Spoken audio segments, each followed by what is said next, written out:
अस्सलाम वालेकुम नाजरीन, इमरान याकूब खान साहब और ज़फ़र हिलाली साहब के साथ मैं हूं Samina Pasha. Programme viewpoint में आपको खुशामदीद कहती हूँ। पीडीएम और पाकिस्तान पीपल्स पार्टी इस वक्त इस दौराहे पर खड़ी हैं कि मुझे वो शेर याद आ रहा है कि ये चाहत है, कनात है या इताअत है फराज, हम तो राज़ी हैं वो जिस हाल में जैसा रखे। तो पीपल्स पार्टी ना तो किसी और का होने दे रही है, ना अपना रख रही है पीडीएम को, और अब ऐसी सूरत हाल में डाल दिया है बाकी जमातों को कि जहाँ पर वो ना तो उसे खुदाफिज कह सकते हैं और साथ रखते हैं तो फिर मुसलसल उन्हें ऐसा लग रहा है कि पीपल्स पार्टी के हाथों पसपाई इख्तियार करना पड़ रही है। आज आपने देखा जैसे कि यूसुफ रज़ा गिलानी साहब ऑपोजिशन लीडर मुकर्रर कर दिए गए हैं। चेयरमैन सेनेट तो ना बन सके लेकिन ऑपोजिशन लीडर बन गए, जिस पर पीएमएलएन को एतराज़ भी था, उन्होंने इसका बरमला इजहार भी कर दिया है। लेकिन क्या ये एक नई फूट का आगाज़ हो गया है पीडीएम में, और नून लीग चाहते हुए भी खुलकर उस पर क्यों नहीं बात कर रही है? ये सारे वो सवाल हैं जिसके ऊपर हम बात करेंगे। और सबसे पहले मैं आपको दिखाना चाह रही हूँ कि रिएक्शंस क्या आए हैं। एहसन इकबाल साहब ने पहले से जो रिएक्शन दिया है, सबसे पहले वो सुन लीजिए। बाप पार्टी के सेनेटर्स मिलाकर पीडीएम की जमातों को इत्तेमाद में लिए बगैर इस तरह की मूव जो है वो यकीनन मुनासिब नहीं है और ऑपोजिशन के इत्तेहाद को इससे धचका लगा। बाप के सेनेटर्स का हमायत हासिल होगी पीपल्स पार्टी को। क्या आप जो है ये सरकारी अपोजिशन होगी और आप लोग के साथ ये हाथ होता रहा है तो आप अगले हाथ का भी इंतजार करेंगे? आप ये तो अब आप खुद ही जो सवाल कर रहे हैं उसी में शायद आपका जवाब भी मौजूद है। तो सरकारी ऑपोजिशन कह दिया गया है, एक तरह से बराह रास्त नहीं सही लेकिन बहरहाल कर दिया गया है। यूसुफ रज़ा गिलानी साहब ने इस हवाले से थोड़े से रिजर्वेशन का इजहार किया, कैसे वो भी सुन लीजिए, फिर बात का आगाज़ करते हैं। हमारा सीज फायर हुआ पिछले दिनों, मौलाना साहब ने राब्ता किया सदर साहब से, उन्होंने गुजारिश की किसी किस्म का कोई बयान नहीं आना चाहिए। आज कोई बात हुई तो किसी एक उनके सीनियर ऑफिस बेरर ने कहा कि ये जो है ये बाप की पार्टी से लोगों को लेकर अक्सरियत बनाई गई है, 2 फाटा के लोग हैं, उनका कोई बाप से ताल्लुक नहीं है। तो इसलिए ये कहना कि ये एक सरकारी ऑपोजिशन है तो मेरे ख्याल में मुनासिब नहीं होगा। रिजर्वेशंस का इजहार किया गया, लेकिन सवाल वहीं पर है कि फिर आखिर मसला क्या है? सुबह नाश्ते पे पीडीएम रहनुमा मिलते भी हैं और दोपहर में फिर शिकवे शिकायतें भी होती हैं। तो इमरान साहब, फिर मसला क्या है? ये चाहत है, कनात है या इताअत है? बिस्मिल्लाहिर्रहमानिर्रहीम। देखें, अभी यूसुफ रज़ा गिलानी साहब के मुंह से मैं सुन रहा था कि ये मुनासिब नहीं है। तो पहले तो मैं ये जानना चाहूँगा पीपल्स पार्टी वालों से कि आपने जो पीडीएम के साथ किया क्या वो मुनासिब है? फिर बात ये है कि हम सब लोग देखें ना, रवैया देखें आप पीडीएम की जमातों का आपस में। पहली बात तो ये है कि हम हमेशा यहाँ बात ये करते रहे हैं कि ये दोनों जमातें जो मेन बड़ी जमातें ये एक दूसरे के मुतसादिम हैं, इनकी सोच मुतसादिम है, इन्होंने इलेक्शन एक दूसरे के खिलाफ लड़ना होता है। बहरहाल वो लंबी बात हो जाएगी। आज की बात ये है कि पीपल्स पार्टी ने फैसला ये किया था पीडीएम में कि जनाब हम चेयरमैन सेनेट हमारा हो जाएगा, अपोजिशन लीडर मुस्लिम लीग नून को दे देंगे, क्योंकि ये तो मुमकिन ही नहीं था कि चेयरमैन सेनेट भी इनका होता और अपोजिशन लीडर भी इनका होता। लेकिन जब ये चेयरमैन सेनेट का इलेक्शन हार गए, ये नहीं बन सके, फिर इनकी नजरें थी, इनको किसी तरफ से कहा भी गया था कि कोई नहीं अदालत से आपको रिलीफ मिल जाएगा, ये उस इंतजार में थे। फिर अदालत से भी रिलीफ नहीं मिला, फिर उन्होंने कहा भागती चोर की लंगोटी सही, अब ये तो ना छोड़े, लिहाजा इन्होंने अपोजिशन लीडर जो है वो बनने का फैसला कर लिया। अब फर्क समझे मुस्लिम लीग नून का और पीपल्स पार्टी का इस वक्त फर्क क्या है? पीपल्स पार्टी इस सिस्टम के अंदर मौजूद है, वो सिंध हुकूमत के जरिए सिस्टम के अंदर मौजूद है, वो ये तासुर दे के सिस्टम में मौजूद है कि हम तो इस्तीफे नहीं देना चाहते, हम तो इस सिस्टम को चलाना चाहते हैं। और फिर जो ये बातें होती हैं आप उसको डील के या डील के और उन हलकों के साथ जो उनके शेरो शिकर होने की बातें हैं, उन सारे पस मंजर में आप देखें तो पीपल्स पार्टी अपने लिए फायदा हासिल कर रही है, इसीलिए उन्होंने ये हासिल ये तो मैं आके डिटेल में भी बात करती हूँ। लेकिन जो आप कह रहे थे ना कि उनकी नजरें ये थी कि भाई फिर ऑपोजिशन लीडर नहीं मिल जाए, भागते चोर की लंगोटी ही सही, तो इसके लिए उन्होंने पीडीएम से क्यों नहीं बात की? इधर उधर बाला ही बाला क्यों सूरत हाल तय? इसलिए कि उन्होंने मुनासिब नहीं समझा। उन्होंने समझा कि भाई हम बात करेंगे तो वो तो हमें आपका हमारा वादा याद दिलाएंगे। ठीक है, चले तो अब वो कहेंगे कि गजब किया तेरे वादे पे एतबार किया। आज तो हमारी अदबी महफिल जम गई है। हिलाली साहब, ये पीपल्स पार्टी ने पीडीएम के साथ ज्यादती की है या फिर आप इसको वाइज डिसीजन कहेंगे? नहीं, देखिए ये इतने बेशर्म लोग हैं कि ये एक एक को छुरी भोंकते रहते हैं और भोंकते रहेंगे। और जैसे किसी ने बड़ा अच्छा लिखा कि वो करेंगे कुछ नहीं, छोड़ेंगे एक एक को नहीं। इसलिए इनके दो प्रिंसिपल्स होते हैं। एक प्रिंसिपल तो वो ये है कि दुश्मन का दुश्मन मेरा दोस्त, तो एक तो वो है। दूसरा है you scratch my back I scratch yours. तो अब एक ही आदमी बैक स्क्रैचिंग कर रहा है इस वक्त। कहने की बात मैं आपसे ये कहना चाहता हूँ कि आपको भी पता था, इमरान को भी और मुझे भी मेरे ख्याल में उस वक्त पता चल गया था जब जरदारी साहब ने बेसिकली कह दिया था कि हम सिंध की गवर्नमेंट को नहीं छोड़ेंगे। तो जब उसने वो अनाउंस किया और साथ साथ वो अनाउंसमेंट आई कि रेजिग्नेशंस होंगे, तो हमें पता चल गया था कि बेसिकली पीडीएम ख़त्म है। And I had used the expression के फुस हो गया है, ख़ासतौर लाहौर के बाद। तो मेरे ख्याल में अब वो दिन आ गया है। हाँ, अब आप सोचिए कि इनके किस पार्टी ने, पीटीआई, जेयूआई या पीएलएमएन, कौन सा पार्टी है जो इस पूरे कैंपेन में बेनिफिट किया है इनके एसोसिएशन से? तो वी कैन गो थ्रू, माने कि पीटीआई क्या गेन किया, क्या हारा। सीट्स भी एक सीट तो हार भी गया नौशेरा का, और एक गेन भी वजीरिस्तान का नेशनल असेंबली का सीट हुआ। दसका का सीट शायद वो फिर भी अभी जीते हैं, इसलिए कि वो कंस्टिट्यूंसीज में जिधर रीपोलिंग हो रहे हैं, जैसे आपको पता है उधर का एमएनए जो है उस एरिया का है। और एनआरओ भी उन्होंने नहीं दिया और गिलगिट भी हासिल कर ली। तो ये पीटीआई के लिए, पीटीआई के लिए ये it's a long list of gains. PPP भी जो है जिलानी साहब का सीट भी जीत लिया, अब ऑपोजिशन भी है। और सबसे बड़ी बात यह है कि उन्होंने इदारों से कहा कि हल्का हाथ तुम्हारा हल्का रखो, और इदारों ने बिल्कुल हाथ उनके चोरों पे बड़ा हल्का हाथ रखा हुआ है। और नून ने क्या गेन किया है नौशेरा के अलावा? वो भी कोई बड़ी गेन नहीं है। 2/3 मेजॉरिटी तो केपी में है इनको, पीटीआई को। तो क्या गेन किया है? तो किसी ने मुझे कहा कि वो पॉपुलैरिटी गेन किया है। अच्छा, नाउ दैट्स वेरी इंटरेस्टिंग। हाँ, वो कहते हैं कि GT road is a very की पॉपुलैरिटी उन्होंने गेन किया है। मैं समझता हूँ क्या उन्होंने ये गेन किया है कि पीटीआई के बारे में लोग कहते हैं कि गवर्नेंस और एडमिनिस्ट्रेशन और मैनेजमेंट इनके पास है ही नहीं, दे नो नथिंग। ये बेसिकली वो कहते हैं सोशल मीडिया पार्टी है पीटीआई। मगर नून जो है, और नून जो है वो ब्यूरोक्रेसी उनकी जेब में, कोर्ट्स उनके जेब में, और बेसिकली माने कि गवर्नमेंट तोड़ नहीं सकी उनको, मानना पड़ेगा कि गवर्नमेंट तोड़ नहीं सकी उनको। और नैब जो है, हालांकि नैब को उनके पीछे लगा हुआ है, नैब भी कुछ खास कर पाया। तो they did not gain anything. मगर जो लोगों का ख्याल था कि टूट जाएगा या गवर्नमेंट बकरी हो जाएंगे, वो नहीं हुआ। तो ये है loss and gains of the major parties. आपका हिलाली साहब, मैं इस पे इमरान साहब का भी कमेंट जरूर लूंगी। इमरान साहब, जो हिलाली साहब ने बातें की हैं वो यकीनन इम्पॉर्टेंट हैं, जो गेम्स उन्होंने बताए हैं, लेकिन कहीं ना कहीं किसी ने कुछ लूज भी तो किया है ना, क्योंकि बात तो ये भी हो रही है कि पीपल्स पार्टी ने जिस तरह पीएमएलएन को यूज़ किया है और जिस तरह उसको डैमेज किया है, पॉलिटिकली बिल्कुल ज़ीरो कर दिया है, वो तो कोई मुखालिफ भी नहीं उनके साथ कर सका जो जिस तरह से। देखें, पहली बात तो ये कि हिलाली साहब जो कह रहे थे, मैं बहुत सारी बातों से मुत्तफिक हूँ, लेकिन एक बात से मैं मुत्तफिक नहीं हूँ, बड़ी माजरत के साथ। अदालतें किसी की जेब में नहीं होती, अदालतों ने सबूत देख के फिर फैसला करना होता है। लिहाजा ये मैं समझता हूँ कि ब्यूरोक्रेसी को, दूसरी चीज़ों को आप कह सकते हैं, अदालतें इस तरह से किसी के उसमें नहीं होती, नंबर एक। नंबर दो, ये जो आपने कहा कि लूज़ किसने किया और गेन किसने किया, देखें ये तो साफ नज़र आ रहा है कि पीपल्स पार्टी ने गेन किया है, लेकिन देखना ये कि क्या पीपल्स पार्टी ने वक्ती तौर पे गेन किया या आगे इसको प्रिवेल भी करेगी।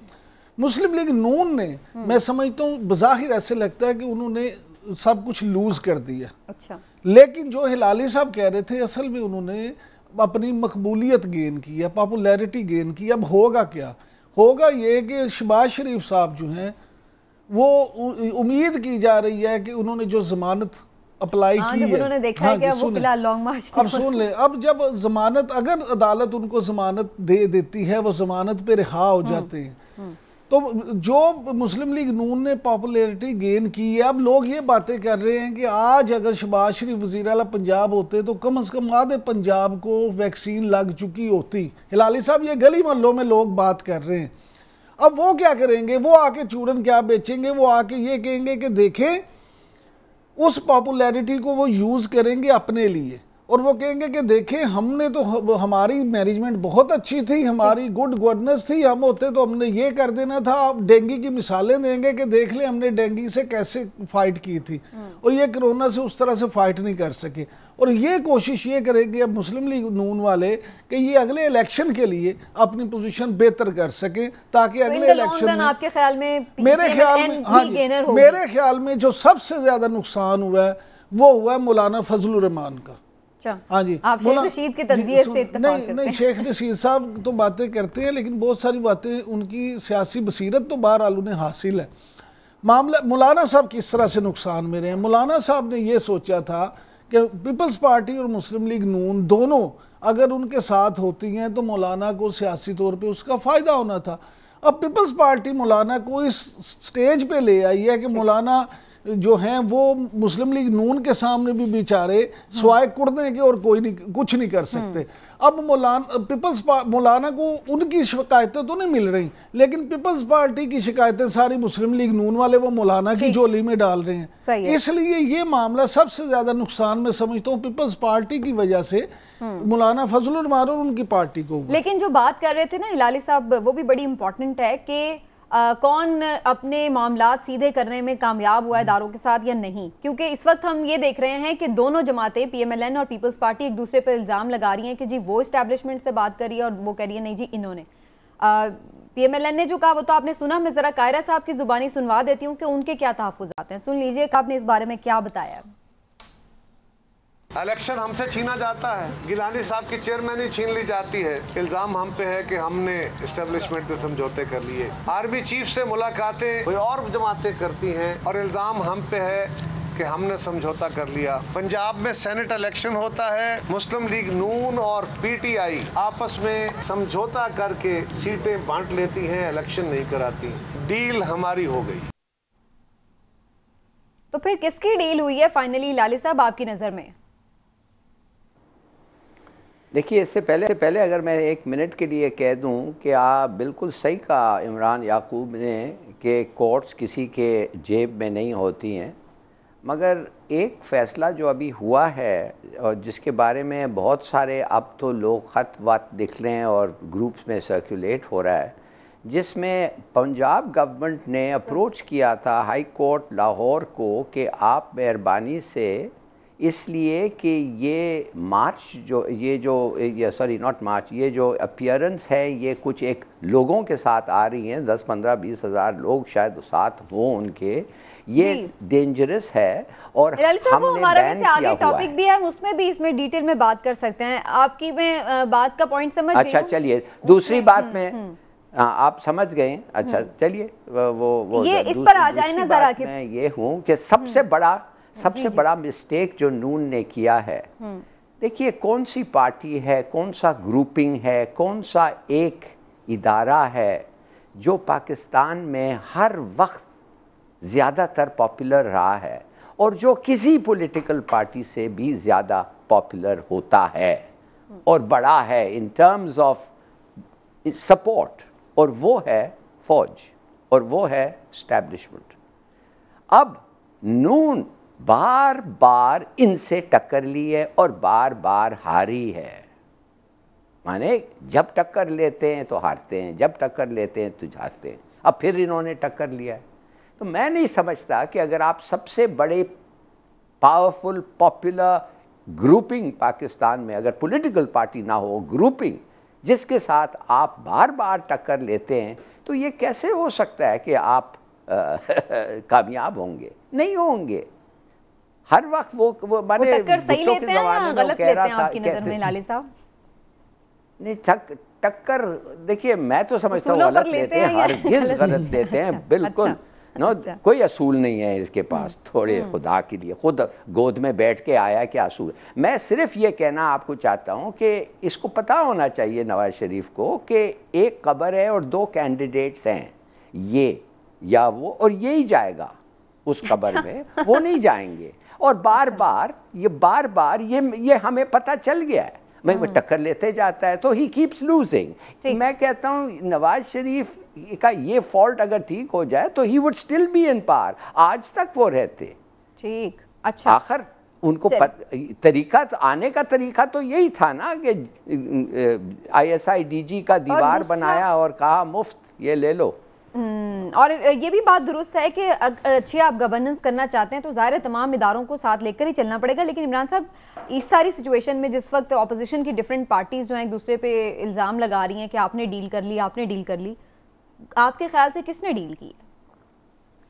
देखिए ये तो साफ नज़र आ रहा है ना, डील तो अब पहली बात ये है कि ये कहना कि जो डील बड़ी अच्छी बात है या बुरी बात है, मुझे आप ये बता दें PTI, मुस्लिम लीग नून, पीपल्स पार्टी, इनमें से कौन सी जमात है जो किसी वक्त भी डील के लिए तैयार नहीं, जो डील करना नहीं चाहती? कोई ऐसी जमात है पाकिस्तान की सियासी? हिलाली साहब, मुझे तो नहीं लगता पाकिस्तान की कोई ऐसी सियासी जमात है बड़ी जो डील के लिए तैयार। हर वक्त ये डील के लिए तैयार होते हैं, पहली बात। दूसरी बात ये कि अब इस वक्त वो जो शेख रशीद कहते हैं ना कि जरदारी साहब अपने ताश के पत्ते सीने से लगा कर खेलते हैं, तो इस वक्त तो आपको मानना पड़ेगा कि जरदारी साहब ने ये डील अच्छी अपनी बना ली है। उन्होंने अपनी शतरंज की बसात इस तरह से बिछाई कि उन्होंने अपने लिए, मैं फिर कहूँगा चाहे वक्ती तौर पे सही, लेकिन उन्होंने अपने लिए जितनी उनको जीत मिल सकती थी, जितनी उनको फतह मिल सकती थी, जितनी उनको कामयाबी मिल सकती थी, उन्होंने अपने लिए वो समेट ली। तो इसलिए बज़ाहिर इस वक्त ये लगता है कि शायद पीपल्स पार्टी फायदे में उस तरह से रही है। लेकिन इमरान साहब एक और बात भी है ना, तो फिर PMLN पर जो ये इल्जाम लग रहा है कि उनके सेनेटर्स जो हैं उन्होंने यूसुफ रजा गिलानी के नाम पर मोहर लगाई और वोट मुस्तरद हुए, तो क्या उन्होंने किसके कहने पर फिर किया? अगर ऐसा किया तो नहीं, वो तो बात क्लियर हो गई थी कि वो तो पीपल्स पार्टी के अपने लोग थे जिनको अली हैदर गिलानी साहब ने बाकायदा समझाया था कि जनाब आपने यहाँ स्टैम्प करनी है। वही तो मैं आपसे बात कर रहा हूँ। आज फिर प्रेस कॉन्फ्रेंस में कह रहे हैं कि ये PMLN की तरफ है। सुने वो खुद क्यों कहेंगे? हिलाली साहब वो कोई बेवकूफ है कि वो खुद आके कहे कि हमारे बंदों ने ये काम किया था, टीवी पे आगे। भाई हमारे सियासतदानों से ज्यादा पारसा, मुहिब्बे वतन, मेहनती और एफिशिएंट ऑन कैमरा कोई बंदा ही नहीं और एक दूसरे पे इल्जाम लगाएंगे अंदर से सब एक जैसा है। अगर मैं एक चीज कहना चाहता हूँ इमरान साहब, आपने कहा कि MFR मौलाना फजल रहमान को सबसे बड़ा नुकसान हुआ। मैं सिर्फ आपको ये कह दूं कि अब तक पता नहीं इसको सबसे बड़ा, इसलिए कि मुझे कुछ वाइब्रेशंस आ रहे हैं कि कोई बातचीत हो रही है इनके लिए, मगर साथ साथ इनका जो पॉलिसी है कि ये जो ड्रेस रिहर्सल होना था 26 का, जो अब नहीं होगा, जैसे मैंने लास्ट टाइम कहा था, ये एक ड्रेस रिहर्सल वो था जो इन्होंने हंगामा शुरू करना था। अब मौलाना फजल रहमान तंग आ गया है, he has to come out, कुछ ना कुछ तो हासिल करना है उनको। अगर वो कुछ नहीं हासिल करें तो बहुत ही बुरा हालत है। तो मैं समझता हूँ उनके जो लोग आएंगे राना सनाउल्लाह साहब हमारे साथ हैं, लाली साहब, तो उनसे कर लेते हैं, जानने की कोशिश करते हैं कि वो क्या फील कर रहे हैं इस वक्त। राना साहब अस्सलाम वालेकुम, कैसे हैं आप? खैरियत से हैं? जी वालेकुम सलाम, बिल्कुल ठीक हूँ। राना साहब चोटें तो बड़ी गहरी लगा रही है पीपल्स पार्टी, फिर भी आप ठीक हैं। आज ये देखें एक नया तनाज़ा खड़ा हुआ, आप लोग चाह रहे थे आपका होना चाहिए जो तय भी हुआ था, लेकिन पीपल्स पार्टी ने अपोजिशन लीडर अपना बनवा लिया, तो ये आपसे पूछा भी नहीं, ऐसा क्यों हुआ? देखें, हमें खुद इस बात के ऊपर बड़ा अफसोस और दुख है, क्योंकि पीपल्स पार्टी जो है बहल एक बड़ी सियासी जमात है और उन्होंने ये जो किया है अपोजिशन लीडर इन सेनेट, ये तो कोई पोजीशन नहीं है जिसके ऊपर उन्होंने जो है वो बाप जैसी PAP जैसी पार्टी के साथ, जिसके मुतल्लक हर बंदे की जो राय है उसकी तफसील में मुझे जाने की जरूरत नहीं है। तो ये मैं समझता हूँ कि उन्होंने बड़ा गलत सियासी फैसला किया है और ये फैसला जो है ये उनके लिए बहुत नुकसानदेह होगा। इस फैसले का जितना भी नुकसान है वो पीपल्स पार्टी को वो यूसुफ रजा गिलानी साहब की गुजार जो है कि उन्होंने जितना एहतराम जितनी इज्जत मिली, उन्होंने इलेक्शन जीता है, सेनेटर बने हैं, तो अब उसके बाद अब लोग उनका जो है वो यानी गवर्नमेंट के साथ सरकारी जो है राणा साहब, अफसोसनाक है। राणा साहब, इमरान यकूब बात कर रहा हूँ। आपकी बातों और पीपल्स पार्टी के रवैये से ये लगता है कि शायद पीपल्स पार्टी अब पीडीएम से निकल चुकी है, तो आप क्या समझते हैं इस हवाले से? नहीं, देखिए अब पीपल्स पार्टी जो है पीडीएम में रह के देखिए पूरे मुल्क में जलसे हुए हैं, पूरे मुल्क में रैलीज हुई हैं, वो तक हुई है, लोगों ने सुना है, लोगों ने उन चीजों को जो है वो सपोर्ट किया है। तो ये सारी चीजें जो है ये जो है ये पीपल्स पार्टी को दरपेश होगा। पीडीएम को अपनी बात पे या पीडीएम में जो दीगर जमातें हैं वो तो अपनी बात पे कायम है। और पीपल्स पार्टी अगर इन्हें राफ कर रही है राना सनाउल्लाह साहब, तो आप नहीं समझते कि वो पीडीएम में रहते हुए ही आप लोगों को ज्यादा नुकसान पहुंचा रही है, पीडीएम के कॉज को नुकसान पहुंचा रही है, उसे दूर कर रही है उस कॉज से? नहीं, तो ये जो आज का अमल है इससे तो पीपल्स पार्टी का अपना बेड़ा गर्क हुआ है, इसमें हमें क्या नुकसान हुआ है? यानी जो एक्सपोजर पीपल्स पार्टी का हुआ है वो बाप के सेनेटर्स को लेके लीडर ऑफ द अपोजिशन बनने का, उसमें आप मुझे बताएं कि किसी का क्या नुकसान हुआ है? अच्छा राणा साहब, यूसुफ पीपल्स पार्टी का नुकसान हुआ है। नहीं, मैं आज के अमल की वैसे बात नहीं कर रही, मैं जनरली बात कर रही हूँ कि आप लोग कुछ करना चाहते हैं, लॉन्ग मार्च या इस्तीफे देना चाहते हैं, वहां पे आपको रोक देती है पीपल्स पार्टी, पीडीएम में रहती भी है और पीडीएम के जो एग्रेसिव फैसले हैं उनके साथ मूव भी नहीं करती, आप लोगों को भी रोक देती है। तो ऐसा नहीं लग रहा कि वो जानबूझ के पीडीएम को रोकने के लिए ही वहां मौजूद है? देखिए, पीडीएम में पीपल्स पार्टी का जो इस्तीफों के ऊपर जो उनका स्टांस था, देखिए इस्तीफे एक ऐसा अमल है कि जो अपोजिशन मुतफिका तौर पर ही कर सकती है, वो तकसीम के साथ वो ऑप्शन अवेलेबल ही नहीं है। यानी अगर तमाम अपोजिशन जो है वो इस्तीफा देती है और हाफ ऑफ द हाउस जो है वो खाली होता है, तो फिर इस्तीफों का ऑप्शन जो है वो उसका कोई इफेक्टिव हो सकता है, वरना उसका तो कोई फायदा ही नहीं है। अच्छा, पीपल्स पार्टी अगर इस्तीफों के ऊपर नहीं आती तो फिर अपोजिशन की दूसरी बातें जो है वो इस्तीफों के ऑप्शन पे नहीं जाएंगी। अच्छा, वहाँ पे पीडीएम को उनकी मजबूरी है या उनकी राय की बात है, बाकी तो और किसी चीज में जो है वो पीडीएम उनका पाबंद नहीं है, वो पीडीएम के पाबंद नहीं है। अच्छा राणा साहब, ये बताइएगा कि पीपल्स पार्टी से आप जो पीडीएम का अगला इजलास होगा उसमें कुछ जवाब तलबी करेंगे कि ये उसने ऐसा क्यों किया? नहीं, ये तो आप देखे ना, ये जो 6 सेनेटर हैं पीपल्स पार्टी से, सबसे बड़ा सवाल तो ये 6 सेनेटर ने, भले उनकी कोई भी पोजीशन हो, वैसे तो वो बीएपी के वोटों से कामयाब हुए हैं, एक एक आदमी का पता है, लेकिन इन 6 सेनेटरों ने कल जो है उन्होंने वोट दे के चेयरमैन को इलेक्ट करवाया, तो आज ये अपोजिशन लीडर को सिलेक्ट करवा रहे हैं।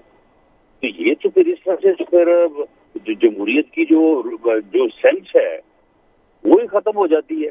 कोई लोग वो पहले चेयरमैन इलेक्ट करवा दें, वही आगे leader of the opposition opposition किधर गई? अच्छा, यूसुफ रजा गिलानी साहब का कहना है कि जी हमने बीएपी के सेनेटर्स नहीं थे, वो तो फाटा के लोग थे।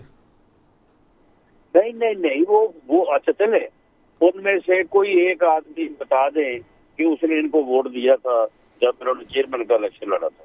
अच्छा, ठीक। जब वो सारे वोट जो है वो सब ने जो है वो ट्रेजरी बेंचेस को यानी गवर्नमेंट को या गवर्नमेंट के कैंडिडेट को गिलानी साहब को वोट दिए। चलिए राना सनाउल्लाह साहब, हम आपका शुक्रिया भी अदा करेंगे कि फिर आप लीडर कैसे मुतकब, ठीक हो गया, आपकी बात मान ली। लेकिन राना साहब बस यस और नो में एक बात बता दें, आपको लगता है पीपल्स पार्टी किसी और के इशारे पे सब कर रही है?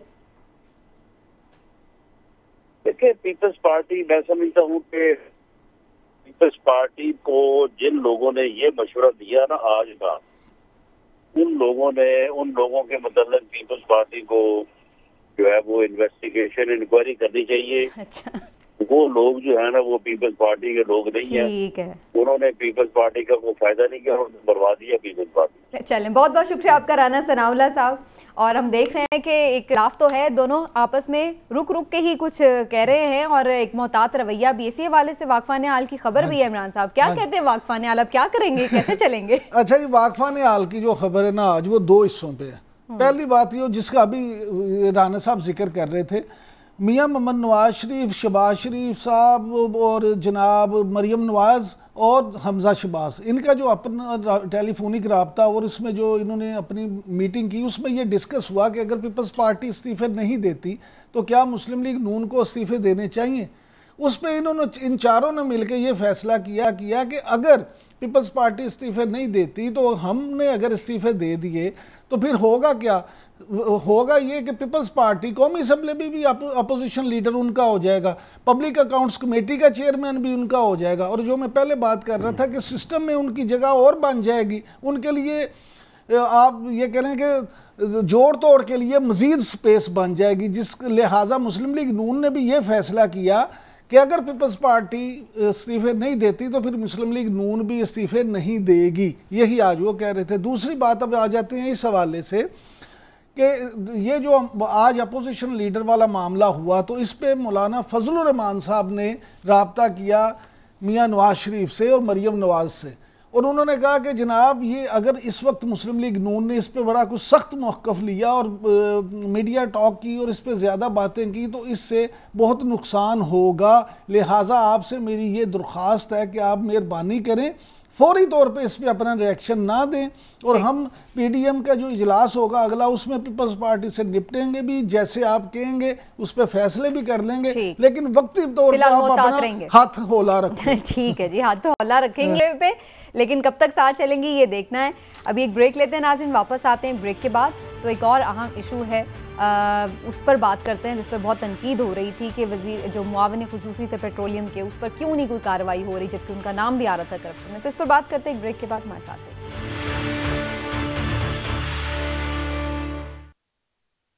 सबूत जो हैं इस शक्ल में लाने के लिए कि उनकी बुनियाद के ऊपर केसेस चलाए जा सकें, FIA को मैंडेट दिया जा रहा है कि फोरेंसिक इन्वेस्टिगेशन करें और 90 दिन के अंदर अपनी रिपोर्ट मुकम्मल करें, जिसकी बुनियाद के ऊपर फिर आगे इसके प्रोसिक्यूशन का काम शुरू किया जा सके। इस पीरियड के अंदर वजीर आजम ने special assistant to the prime minister petroleum के जो हैं नदीम बाबर साहब, उनको हिदायत दी है कि वो अपने कलमदान से स्टेप डाउन कर जाएं।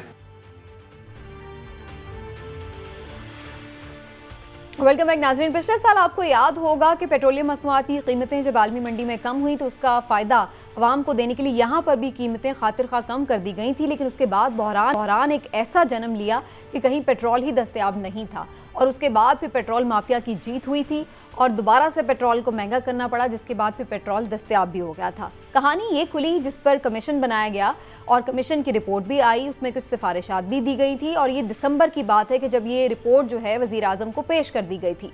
लेकिन सूरत हाल इसमें यूँ थी कि कुछ अपने ही लोगों की तरफ इशारा हो रहा था कि उन्होंने इस सारे क्राइसिस में अरबों रुपए कमा लिए हैं, और ये भी डिमांड की जा रही थी कि उनके खिलाफ कार्रवाई की जाए। लेकिन कुछ महीने की खामोशी के बाद आज अब ये फाइनली फैसला हुआ कि जो मुशीर हैं वज़ीर आज़म के या मुआविन खुसूसी हैं पेट्रोलियम के ऊपर नदीम बाबर साहब, उनको ओहदे से बरतरफ कर दिया गया, उनसे इस्तीफ़ा ले लिया गया और तहकीकात की तरफ भी अब जाया जा रहा है, जैसा कि आपने असद उमर साहब को सुना। इस सारे मामले का क्या कोई मंतकी अंजाम होगा, इस पर बात करना बड़ा ज़रूरी है।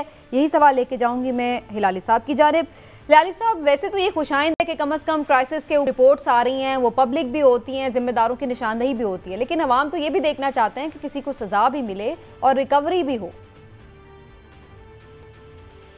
अवाम ये जानना चाहती है कि इन लोग हमारे गवर्नमेंट को जो आई है करप्शन एंटी करप्शन के बेसिस पे इलेक्ट हुआ है, एंटी करप्शन के बेसिस पे इमरान खान, और हर रोज़ कहता है माफिया माफिया माफिया, क्या इनको पता नहीं था कि सबसे बड़ा और प्रॉफिटेबल माफिया अगर है तो ये ऑयल माफिया है? क्या इनको पता नहीं था? और जब आए 3 साल के लिए इन्होंने क्या किया? कुछ नहीं किया। और जब सबसे एक ह्यूज स्विंडल हो गया जब पैसे लूट के लोग निकल रहे थे। अब 6 महीने बाद पता चल रहा है, जो इनके रिपोर्ट में है, हर पियोन मिनिस्ट्री को पता है कि पैसे बनते हैं, कौन आता है, कैसे बनते हैं। It is pathetic. मैं कहता हूं कि या ये नालायक लोगों को पकड़ें, उनको नहीं पकड़े, वो तो चोर जो चोरी करता है उसको तो देखें ना, आप पकड़ सकते हैं तो पकड़ें, उनको पकड़ें जो इन्होंने इन्वेस्टिगेट नहीं किया और जिनको पता था ये इस किस्म की चोरी हो रही है। और आपको क्यों इतना देर लगा भाई? you've come to power anti corruption slogan पे पहली चीज तुम ये करोगे मैसिव इन्वेस्टिगेशन ऑल मिनिस्ट्रीज जिधर पैसे बन रहे हैं। किया? कुछ नहीं किया। मैं फिर कहता हूं आपको, 16 लोग तो आप अपॉइंट करे हैं जो किचन कैबिनेट में थे, नवाज के और शाहबाज के। जिस किस्म की अपॉइंटमेंट्स आप समय, और ये इसको पता नहीं था। Nadeem Babar is an expert on oil, उसको हर चीज पता है ऑयल के बारे में मगर जब तक पकड़े जाते हैं तो पता नहीं चलता है कि भाई क्या हो रहा है अपनी मिनिस्ट्री में। नॉनसेंस। लेकिन लाली साहब, ये तो अब तो ये आगाज हो गया ना, ये तो खुशाइंद है ना कि कम से कम अब इस तरह से नाम तो सामने आ रहा है, इन्वेस्टिगेशंस भी हो रही हैं, अब तो फोरेंसिक इन्वेस्टिगेशन के लिए भी जा रहा है मामला। नहीं, this is not enough Samina, ऐसे बातें ना करें आप। अभी पता चल गया, चलो शुक्र है कुछ ना कुछ, पकड़ो उसको जो पहले नहीं पकड़ा। ठीक है। और ये कहो कि प्राइम मिनिस्टर साहब को खुद आके कहना चाहिए माफ करो मुझे, माफ करो मुझे। इन लोगों ने जो करप्शन पे, मैं करप्शन के प्रोग्राम पे आया हूं, इस पे आया हूं, स्लोगन पे इलेक्ट हुआ। तो एक मैसिव इन्वेस्टिगेशन होनी चाहिए थी, थोड़ी लेट हुई है लेकिन बहरहाल हुई है। और इमरान साहब ने हमारे पिछले प्रोग्राम में भी इस तरफ इशारा कर दिया था वैसे इमरान साहब, और आपने बताया था कि लोग जो हैं अब पकड़े जाएंगे और खान साहब ने फैसला कर लिया है। क्या उन्होंने कहा था, जरा मैं आपको सुनवा देती हूँ। सुना है प्राइम मिनिस्टर साहब बड़े एग्रेसिव हो गए और बड़े रियलाइज कर रहे हैं कि टाइम बड़ा कम है, तो कुछ तब्दीलियां आ रही हैं। देखिए जी, वज़ीर आज़म इमरान खान साहब ने ये फैसला कर लिया कि अब वो किसी को नहीं छोड़ेंगे। जो वो कहते थे ना मैं नहीं छोड़ूंगा, तो अब ये अपोजिशन के लिए नहीं है। अब उन्होंने ये फैसला किया कि हुकूमती लोगों को नहीं छोड़ेंगे अगर वो कारकर्दगी बेहतर नहीं करते तो। इसके लिए उन्होंने 9 रुकनी एक कमेटी भी बना दी है जो रोज़ाना की बिना पर जिसका इजलास होता है, वज़ीर आज़म को अपडेट किया जाता है। तो ये जनाब सारी स्टोरी थी जो इमरान साहब ने दी थी, लेकिन इसकी मजीद भी मैं डिटेल्स जानती हूँ कि अब आगे नाम तो सामने आ गया, लेकिन जैसा कि लाली साहब ने भी कहा कि ये इनफ नहीं है, तो फिर क्या होने वाला है, क्या एक्शन प्लान किया जा रहा है, इस पर बात करते हैं। एक छोटे से ब्रेक लेते हैं नाज़रीन, उसके बाद आ रहे हैं।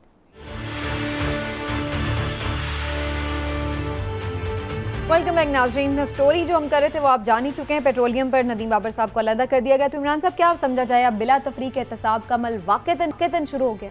देखिए, इमरान खान साहब का जो आज का फैसला ना, ये अभी सिर्फ शुरुआत है। अभी आप देखेंगे कि होगा क्या।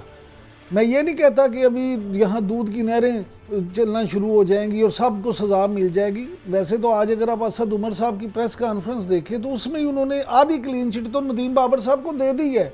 उन्होंने ये कह दिया है कि जी वैसे तो कमेटी ने उनके बारे में और सेक्रेटरी के बारे में, सेक्रेटरी पेट्रोलियम के बारे में ये नहीं कहा कि ये मुलव्वस हैं, लेकिन क्योंकि हम साफ और शफाफ इंक्वायरी चाहते हैं इसलिए प्राइम मिनिस्टर ने ये बहुत अच्छा फैसला किया कि इनको हटा के तो फिर वो किया जाए। लेकिन मैं अब वज़ीर आज़म की तरफ वापस आ जाऊँ। इमरान खान साहब को किसी सियाने बंदे ने ये समझा दिया है कि खान साहब अगले इलेक्शन में अवाम आपसे ये नहीं पूछेंगे कि जनाब आपने अपोजिशन के कौन कौन से रहनुमा को कितनी कितनी देर तक जेल में रखा था। अगले इलेक्शन में लोग आपसे पूछेंगे कि जनाब आपने जो हमसे वादा किया था लूटी हुई दौलत वापस लाने का, उसका क्या बना? जो आपने वादा किया था रिलीफ देने का कि जब मुल्क में महंगाई हो तो समझ लो कि हुक्मरान करप्ट है, उसका क्या बना? अब इसलिए उन्होंने ये फैसला कर लिया कि जिस हद तक वो जा सकेंगे वो जाएंगे, और ये पहला काम है। अभी आप देखेंगे मजीद भी काबीना में भी लोग होंगे और ब्यूरोक्रेसी में भी जिनको वो अब उस तरफ लेके जाएंगे। अब हमें उम्मीद तो ये रखनी चाहिए कि अल्लाह करे कि फ्रांसिक ऑडिट में कुछ ऐसी बात निकले कि जिससे सज़ा मिले। ये ना हो कमेटी खेलते रहे, जैसे पाकिस्तान में कोई कमेटी पड़ जाती है तो समझ लो कमेटी बनती है तो समझो कमेटी ढल गई। लेकिन बहरहाल इमरान खान साहब ये की ख्वाहिश ये ज़रूर है कि वो इस तरह का कोई काम करें कि जिससे वो अगले इलेक्शन में जा सके। आपको उम्मीद है कि अल्लाह करे कि कुछ इसका लॉजिकल एंड हो? हिलाली साहब, आपको ये उम्मीद है? क्या उम्मीद है भाई? अब तो एक क्रिमिनल इन्वेस्टिगेशन होगा और कोर्ट्स में जाएगा, 3-4 साल चलेगा, पता नहीं फिर क्या होगा। Forget it. अच्छा, तो आपको नहीं लग रहा? तो फिर सर आप इतने मायूस क्यों हैं? अब अच्छा है जाएगा कोर्ट में तो कुछ बात तो होगी आगे, इस पर भी फर्दर इन्वेस्टिगेशन तो होगी ना? नहीं, मैं मायूस हूँ because crime page in this country ना, यही तो मेरा प्रॉब्लम है। क्राइम पेज पकड़ते तो आप नहीं हैं पहले से, जब वो हो जाता है, खा जाते हैं, हजम कर जाते हैं, लंदन में बैठते हैं, फ्लैट्स लेते हैं, फिर आप शोर मचाते हैं। आपको पता था कि ये हो रहा है। मैं कह रहा हूं, आई रिपीट, हर पियोन को पता था कि ये हो रहा है, वो उस मिनिस्ट्री में जाके पूछें।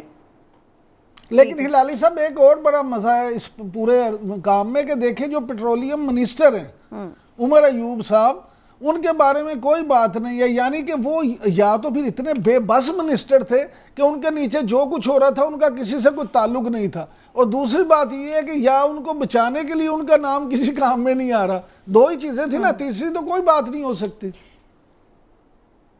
नहीं, ये अपने आप को एक्सपर्ट बनाया हुआ था ये नदीम बाबर, इसलिए इसके हाथ में सब था। मैं नहीं समझता हूं उमर अयूब के हाथ में कुछ भी था। नाम ने हाथ के लिए उनको एक सीनियर पोर्टफोलियो दिया हुआ था और कुछ नहीं। ठीक है, लेकिन हिलाली साहब भाई मायूस हैं, वो उनको नहीं लग रहा है कि ये सारा मामला जो है किसी लाइन तक पहुंचेगा और हम किसी को सजा होते देखेंगे, क्योंकि अभी तक हमने ऐसा देखा तो नहीं है। लेकिन कॉन्फ्लिक्ट ऑफ इंटरेस्ट की बात करें तो समीना, वो इस मुल्क में कई इस वक्त इस हुकूमत में गुजरा हैं जिनका ये प्रॉब्लम है, जिनका कॉन्फ्लिक्ट ऑफ इंटरेस्ट का मामला है। इमरान खान साहब को उन सारे मामला पे देखना। बिल्कुल ठीक है, और वहीं से फिर कड़ियाँ मिलेंगी कि कहाँ कहाँ कौन कौन फ़ायदा उठा रहा है। नाज़रीन, आज के प्रोग्राम को यहीं पर समेटते हैं। इंशाल्लाह फिर आपसे कल मुलाकात होगी। इजाज़त दीजिए, अल्लाह हाफ़िज़।